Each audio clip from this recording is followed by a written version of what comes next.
એકનાથનું તુકારામને યાદ કરું છું. તમે વિચાર કરો, મા બાપની સેવા કરતા હતા. પાંડુરંગ કઈ એક સંત થઈ ગયા, પાંડુરંગાષ્ટકમ. દાદા પાંડુરંગ, દાદા સંત જેમો પાંડુરંગ. તો વિચાર કરો, માની સેવા કરતા હતા ને ભગવાન આયા. તો ભગવાન શું કીધું ખબર? તો હજુ ભારો, હું મારી માની સેવા કરું છું, મારા માતા પિતાની સેવા કરું છું, મારા માતા પિતાને અપનાવું, પછી તમારી સાફોની કરું. અને સાહેબ ઈટ નાખી, ઈટ તે ઈટ ઉપર આજે મહારાષ્ટ્રમાં પંઢરપુરમાં પાંડુરંગ ઓમ કરીને ઉભા છે સાહેબ. એ જ વિઠ્ઠલ. આપણને સંતો કે થાક્યા, માને પગે લાગો, બાપને પગે લાગો, માને લાગો, પણ આપણે તો ક્યારે વર્તી જ નથી ને. એ જ દુઃખ. તમારું સોરું તમને પગે લાગે, પાછું ગામ મારો ગગલો, મારો ડાયો, પણ આપણો ઘરવાળો એની માનું નમવા સાહેબ નમાતું હતા. આખો દમ તમારી માં ટક ટક ટક ટક કર્યા કરે સાહેબ. માતૃ દેવો ભવ, પિતૃ દેવો ભવ. હું દરેક ના ઘરમાં બધાને ગયો, કોઈને દાદા દાદીના ફોટા ને માતા પિતાના ફોટા ભરાયેલા છે. તો આપણને એમ લાગે કે શાસ્ત્રો ખોટો છે, પણ શાસ્ત્રો એકદમ સત્ય છે સાહેબ, સત્ય છે.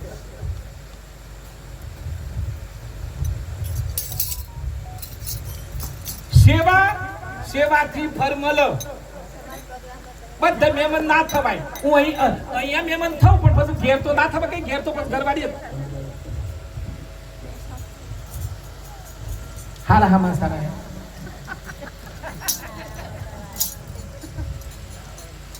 એક બુન વાપરવા જેવી વાતો છે. આમ તો પાછું મન બટન દબાવું એ પ્રમાણે હેડ અગાડી. એક માજીએ શરૂ કર્યું. કોઈ હોમો વાગે, થોડું થોડું સંગીત અપાય. આવું હાલો, મેઠું સંગીત હાલો, કારણ કે હીરી રાત છે. એક માજીને એમ થયું કે આપણે રાજપુર જેવું ગોમ સરસ છે, તને કોઈ બધા આ બધા પદયાત્રીઓ જોઈ તો આપણે અન્નક્ષેત્ર શરૂ કરીએ. અન્નક્ષેત્ર શરૂ કર્યું ભાઈ, ઓભરવા જેવી વાત. અન્નક્ષેત્ર શરૂ કર્યું. તમે વિચાર કરો, 12 મહિનાનું કર્યાનું હોય, 2 વર્ષનું હોય, કદાચ 2.5 વર્ષનું હોય, પછી તો ખૂટે કે ના ખૂટે ચંદ્રકાંત ભાઈ, ખૂટે. એક માજીએ શરૂ કર્યું અન્નક્ષેત્ર કર. જેટલો આવ્યો ને ખવડાવું છે, જેટલો આવ્યો અમને ખવડાવું છે. અને સાહેબ ખવડાવવાનું શરૂ કર્યું. જે કોઈ સાધુ સંત અભ્યાગત હરિભગત આવો ખવડાવું બા. પછી પૂરું થઈ ગયું, કર્યોનો પૂરો, કોઠ્યો ખાલી. એટલે માજીને એમ થયું કે અરર, હવે ગોમનો તો અમુક તો નાખ્યો તો કે આ ધંધો કરાય નહીં. અને ગોમમાં તમે સારું કામ કરો ને એટલે 4 જણા ઈ મસ્કી અલ્યા રવા દેખ લે આ ગોમની શુદ્ર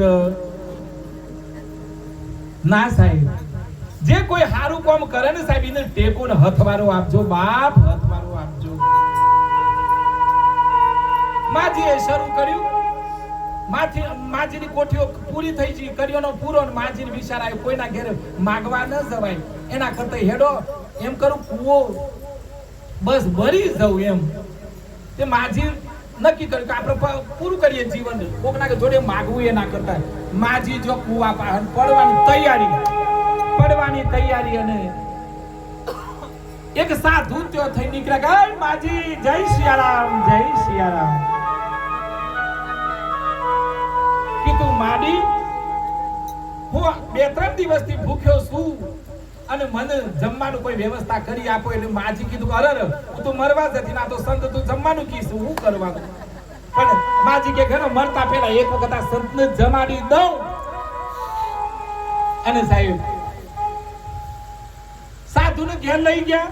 માજી ખાટલો ઢાળ્યો, બેહાડ્યો અને બાપજીને તિલક કરી સ્વાગત કર્યું. અને રસોડું આજુબાજુથી થોડું ખીચડી, દાળ, ચોખા ને બધું માગી લાવ્યો, કારણ કે મટી જૂતેલું.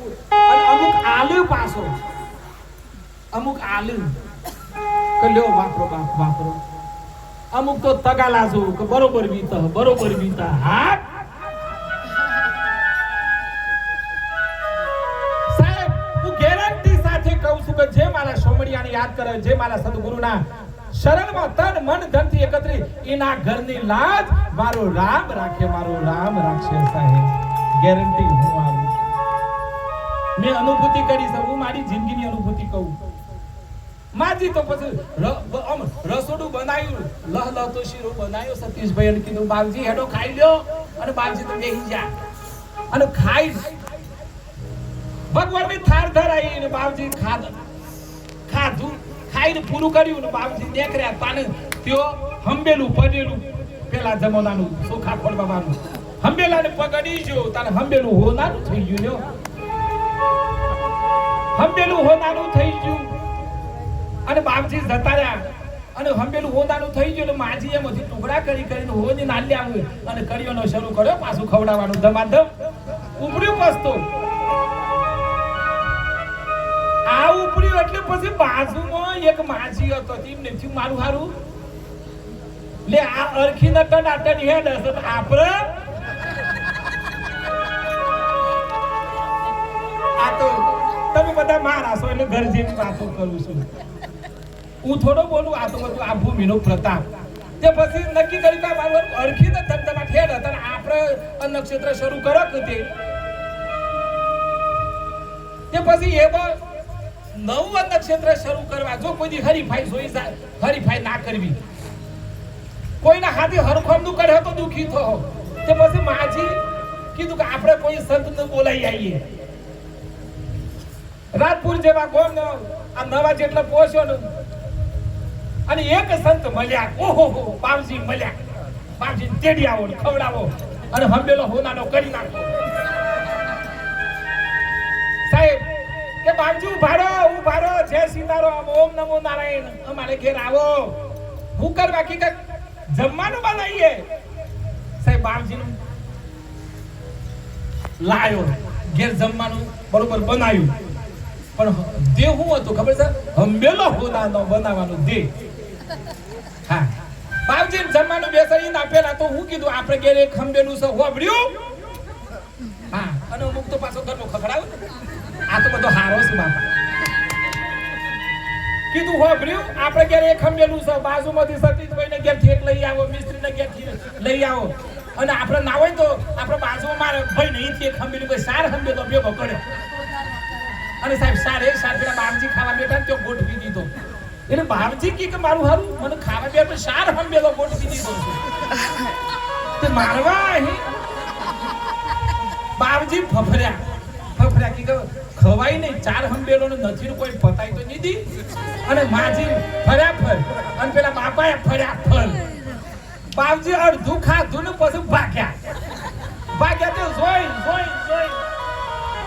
અને આગળ નદી અને બાતો કે બાપજી ઉભારો બાપા ઉભારો. બાપજી તો જોઈ અને પાછો માજી હાથમાં હંબેલું લઈને દોડેલો. અને સાહેબ હંબેલું બાપજી ઉભારો અમે નદી આવી એટલે બાપજી થોડો કઈ પૂછતો મારે એટલે કે બાપજી હું તમે અમાર પેલો અરખીપુર ના ઘેર એક બાપજી આયા તો હંબેલું હોનાનું કર્યું અને તમે જમવા બેઠા તમે સાર હંબેલો ગોઠવો એક હંબેલું હોનાનું નાખ્યું. આટલું તો કરતા જો કે બહુ તું સાની ભગત બની કે હું બે દન થયા કે બાપજી કે હું એ બે તારાથી જ બાહુ બન્યો. સાહેબ બધાને બે હાથ જોડીને વાત કરું છું. ઘણી વખતે તમને લાગે પણ હું તો નિરીક્ષણ કરું છું, ખોટી અંધશ્રદ્ધામાં ફસાતા નહીં,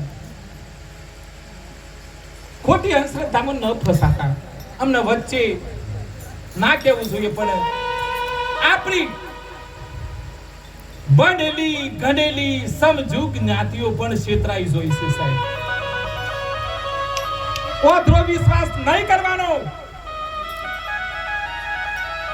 વ્યક્તિને ઓળખો, વ્યક્તિને ઓળખીને ઘર સુધી લાવો. સાહેબ જેનામાં પવિત્રતા ના હોય, એની દ્રષ્ટિ ખરાબ હોય, એના વિચાર ખરાબ હોય, કુદ્રષ્ટિ વાળા વ્યક્તિઓ હોય, ગમે તે રૂપમાં સાહેબ રાક્ષસો આવું ઓળખો.